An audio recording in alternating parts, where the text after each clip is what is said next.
ਸਤਿਨਾਮ ਸ੍ਰੀ ਵਾਹਿਗੁਰੂ ਸਾਹਿਬ ਜੀ। ਸੋ ਕਿਉ ਟਲ ਗੁਰ ਸੇਵੀਏ, ਅਹਨਸ ਸਹਿਜ ਸੁਭਾਈ। ਦਰਸ਼ਨ ਪਰਸੀਏ ਗੁਰੂ ਕੇ, ਜਨਮ ਮਰਨ ਦੁਖ ਜਾਏ। ਦਰਸ਼ਨ ਪਰਸੀਏ ਗੁਰੂ ਕੇ, जन्म मरण दुख जाए। गुरबानी में एक पंक्ति आती है, मन नीवा मत उच्ची, अपना अहम को नीचे रखना, and to keep your humbleness at the height. Gurbani यही सिखाती है, सिख कम्युनिटी इसको अपने बहुत करीब रखती है। I wanted to get a sense, I wanted to understand more about Guru Nanak. What does the word Guru actually mean? That was my curiosity. Guru has a very specific meaning, and the meaning of Guru is someone who shows you the path towards truth. So for example, if you have a very good chemistry teacher and he's very good at teaching you chemistry, but he's lying, he's not a Guru. He's a teacher, but he's not a Guru. That was where I started from. In Sikhism, it's very clear that there's a sense of community.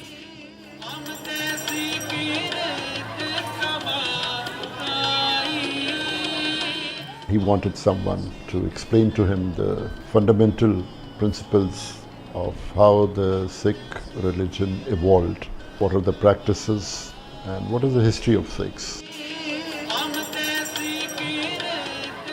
When I was doing the seva, it was naturally set up for me to question my ego.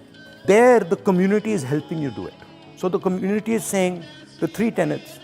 First idea, that you have to work, meaning that you can't be a parasite on society. Second idea, that when you're working, you have to observe what you're doing and you have to observe the effect of what you are doing on other people. And third idea, that whatever you do, some benefit of your effort has to go to other people.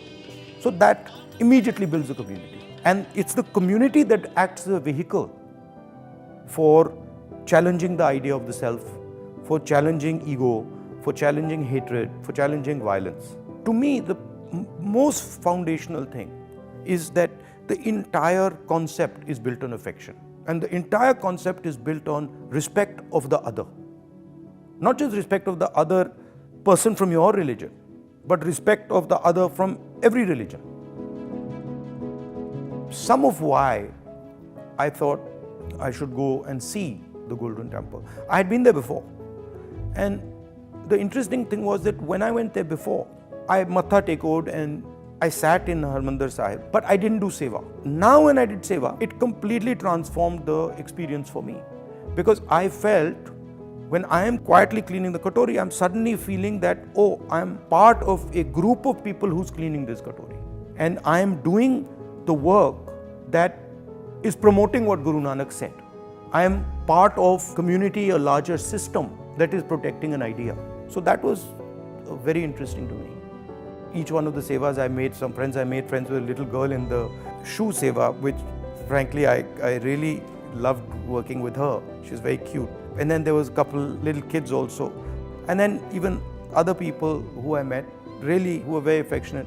You know, if you look at Indian society today, and you see the anger and you see the hatred that is being spread in society, has many examples in history, Guru Nanak being one of them, that actually guide us on the path that we should be walking on.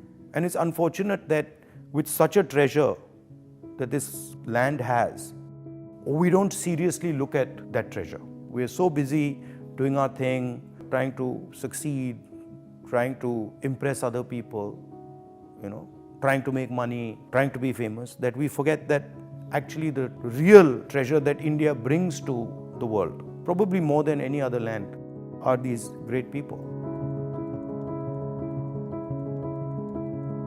We are going through a phase where wisdom is lacking.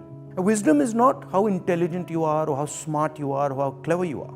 Wisdom is how effective you are at going towards the truth. Guru Nanak is wise. Mahatma Gandhi is wise. Buddha is wise. They might not have been at the time wealthy or powerful or had a lot of force. I don't think Guru Nanak had much force, almost no force, but he had huge amount of power because he was closer to the truth. So my view is that force is always a lie. Power is always the truth. So, for example, the United States is called a superpower. It's not a superpower, it's a super force. Gandhi is a superpower. Guru Nanak is a superpower. And force is always destructive. Because force is always used with fear attached to it. It's always used with anger. It's always used with hatred. I'm early on in my journey. It's not that I am reached anywhere, but I find that if I'm operating in the realm of power, and I have to, you see, I don't have force compared to the BJP. I don't have force compared to the RSS. They have force. They have the government of India, they have institutions, they have CBI, they have ED, they got everything. So the only thing I have, and I cannot tell you how beautiful it is I have the truth. And no matter what they do, they can keep going. Their force does nothing to the truth. It just doesn't.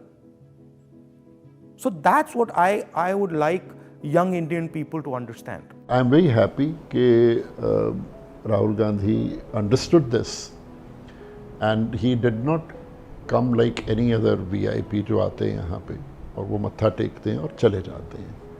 I was so impressed. He was asking questions, and it was not that you've talked about something and then it is left hanging.